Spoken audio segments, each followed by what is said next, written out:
Welcome to part 2 of chapter 5, Comparing Colonial Societies in America. So let's go ahead and look at this. The first thing we want to do is let's go ahead and look at this image. When we look at images, we want to see, hey, what's going on here? So the first thing that we need to look at is who is in the picture. Well, we have our mother country, we have a colony, raw materials, foodstuffs, gold and silver.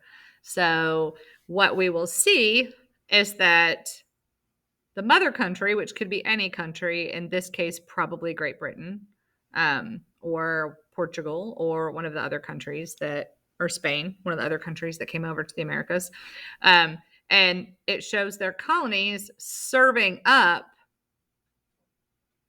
to the mother country. So taking these materials and giving them back to the mother country to use as they're sitting there doing nothing and the colonies are doing all the work. This is going to be the beginning of European imperialism, which is going to lead us right into World War I eventually. So who were these colonies? Well, the French, the British, the Portuguese, and the Spanish. And these were all of the countries that were mother countries to the colonies. So let's go ahead and actually, I'm going to go back one.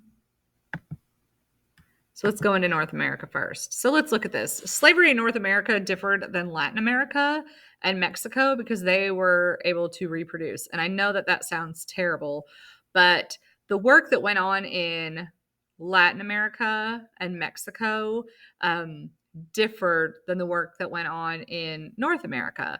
And that is because the crops differed. So in North America, the crops were like cotton, tobacco, and then in Latin America and Mexico and the Caribbean, it was sugar. Sugar is a staple. Sugar is a staple that everybody really enjoys. So if you take sugar, is kind of equal to gold and silver. The Arabs actually got the Europeans hooked on sugar because they're the ones who originally used sugar cane, and they got everybody hooked on it. So the average lifespan of somebody working in a sugar plantation was a lot less than somebody working in North America. They actually had a very short lifespan, so they never were around long enough to reproduce. And unfortunately, or fortunately, however you want to look at it, in North America, the slaves did not live in such harsh conditions, so their lifespans were not as short. And because of that, they were able to go on and reproduce. And so they kind of really kept their own slave population going by reproducing. Sounds kind of atrocious as it is, but that's why that's why only like 16% of all slaves from Africa came to North America, because we weren't as in need of them. New slaves were always being brought in Latin America. In the North, they didn't have to do that. So the British colonies were almost purely European. They didn't have an indigenous population, and religion was not the focus of North America. And because of that, a lot of the people were illiterate. The whole reason that people read before was to read the Bible. Well, since they're not necessarily on a religious crusade, let me use that word lightly, they're not heading out on a religious crusade, they are not learning to read the Bible. And because of that, they're illiterate. Why else would you need to read? Just an interesting fact, New England, New York, and Pennsylvania were considered leftovers because they were not as wealthy as their Spain counterparts. The Spanish colonies brought in a lot more money because of the silver mines in Potosi and because of the sugar. Brought in a lot more money than cotton. So let's look at this picture. Again, let's look at a picture and see what we see. Gentleman staring off, proud. He looks proud of his family. We have a woman, young girl. We have a slave. When we look at images, let's look and see who the point of view is. What point of view could this be taken from? Most likely it is definitely from a European point of view. I can see that because the slave is dressed well, has on jewelry. So the Europeans are having this appear as the slave as being very well cared for. and they're just a part of the family, also in the image. Remember, anytime we document something, there's a purpose for it. People don't just document. So we want to think of who the point of view is. Why are they doing this? It's very similar like when you guys take pictures, picture didn't happen. This is the same thing. Images, or we don't know what happened. So whenever we're documenting things, there's a reason, very similar to our SAQ that we had done. So this is going to be from a European point of view, saying how wonderful things are, how wonderful the treatment of slaves are. Very, very skewed point of view. In Latin America, let's start off with Mexico.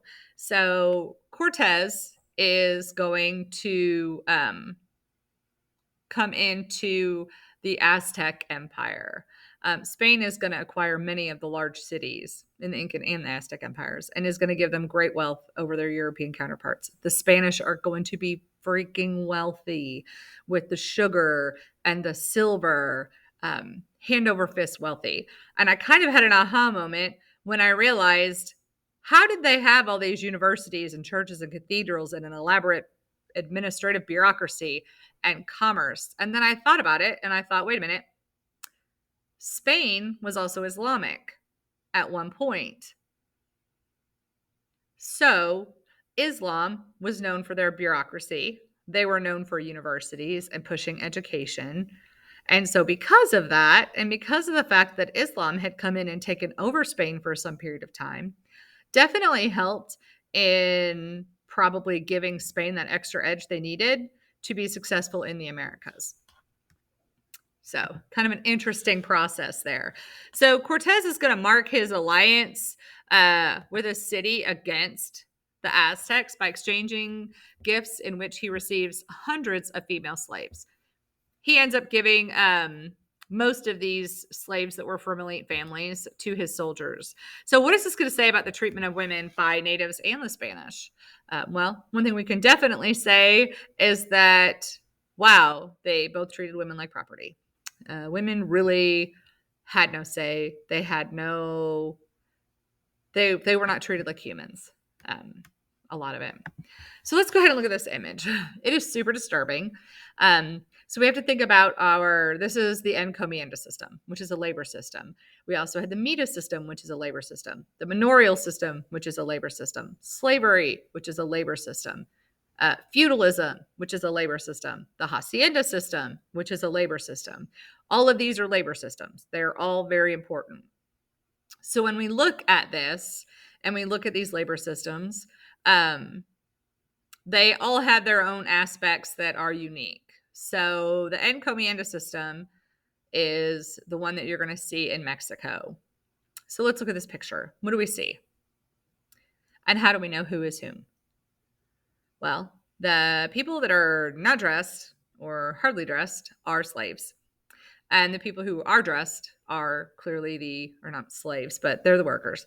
And the people dressed are the Europeans. One thing that I think is apparent to see is that the conditions that they worked in were horrific.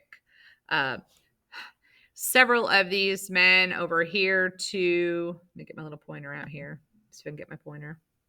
Mouse. Let me see. Oh, hello. Okay.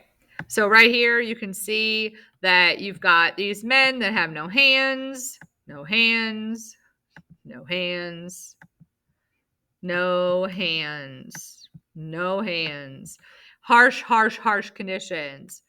This guy here, right here, and he is getting ready to chop off this guy's foot.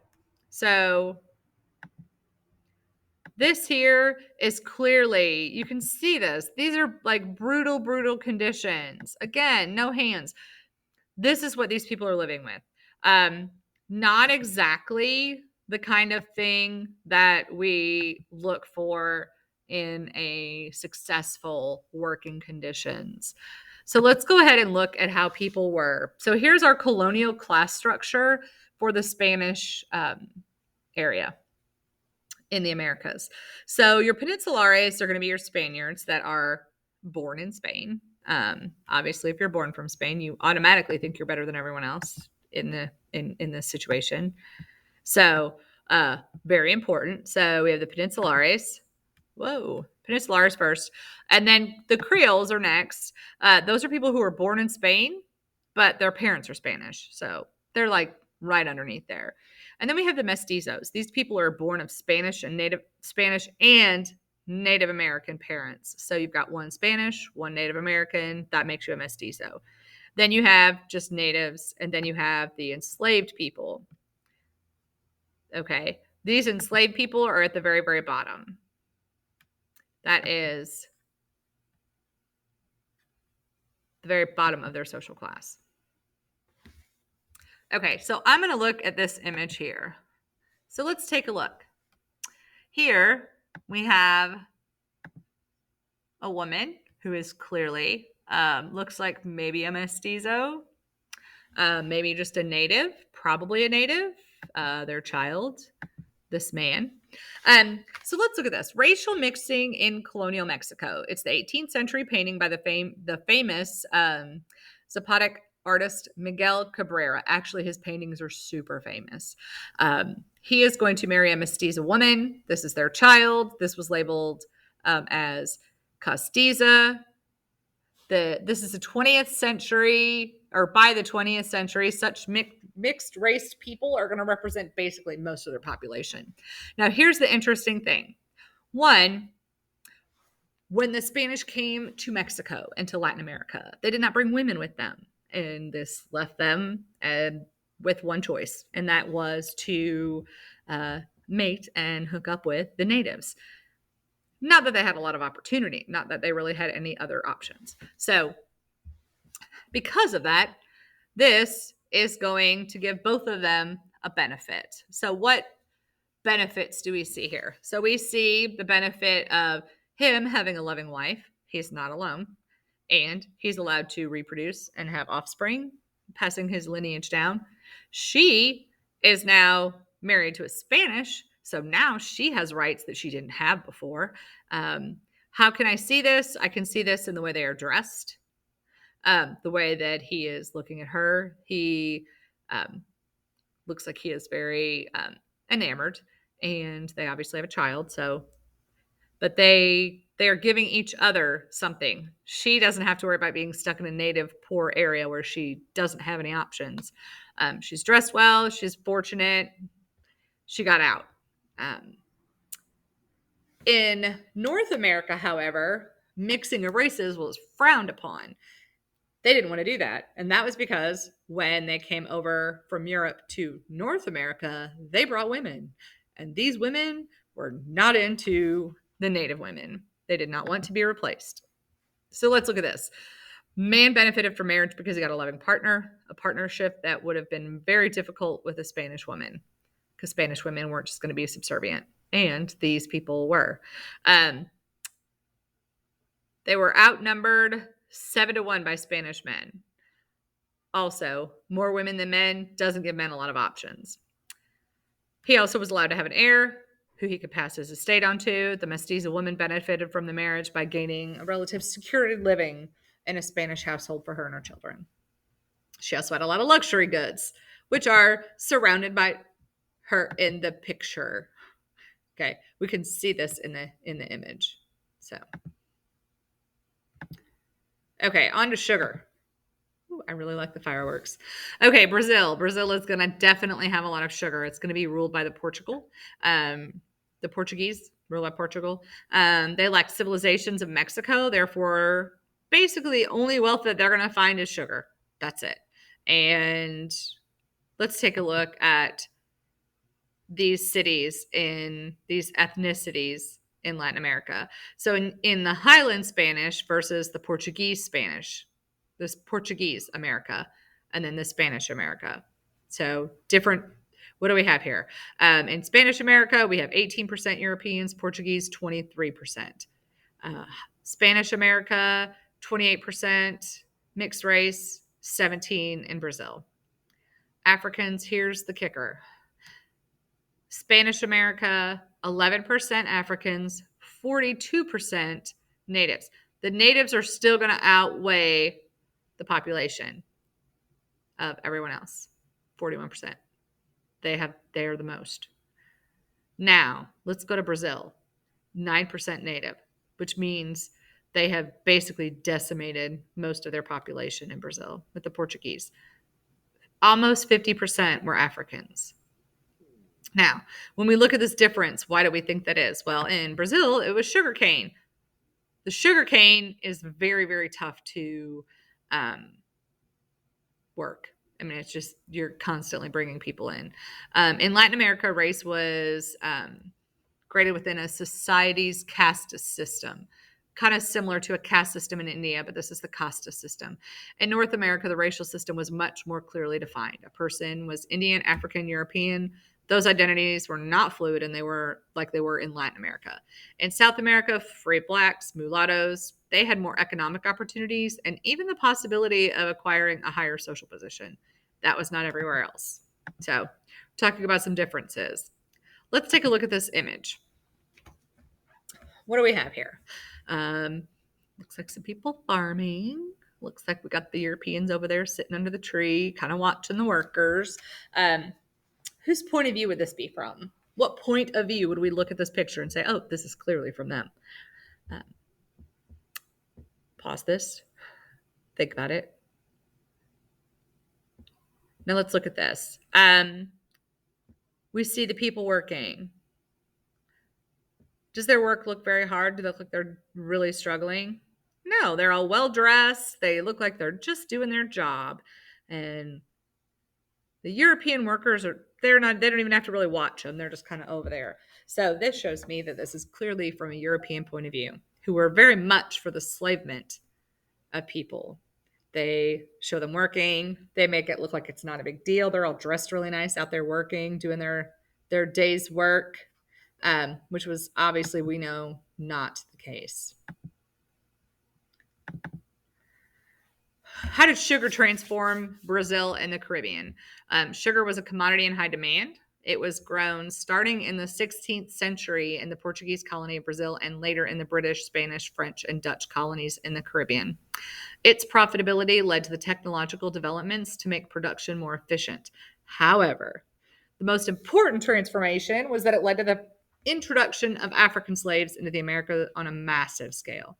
It basically replaced the natives who were originally used as slaves, but who died in massive numbers due to the lack of immunity of European diseases. Thus, sugar is going to help create a slave system that lasted in the Americas into the 19th century. Man, those 1800s. That's really horrible. So let's look at this image. How does this image provide clues about a perspective of the artist? Well, let's look. We have people working, also dressed very nicely.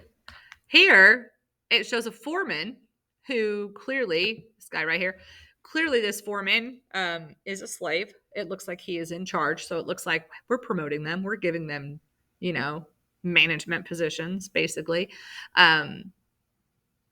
So clearly this is a European point of view, but what is that point of view? And that point of view is slavery is fine. They all have jobs. Some people even get to move up. Not exactly the way it really was. This scene is definitely going to contrast the description of the plantation conditions that would be in the text that we have read. Okay, so let's look at the Atlantic slave trade, or the transatlantic slave trade. Where do most of these slaves end up going? Well, to South America. I had somebody ask why there weren't any going to Europe, because didn't the Europeans have slaves? And I said, yes, they had slaves here, and they had slaves here, and they had slaves here, because this was all European territory. They didn't have to have it in their homeland because they had it over here in the Americas. That's where they had the slaves. So Europeans did have slaves. They were the ones who had the slaves. They were the ones who brought the slaves to their European colonies. They didn't necessarily have it as much at home because they had it overseas in their colonies. So Europeans were 100% responsible for all of that slavery. Okay, so that is the second part of lecture, comparing colonial societies in America.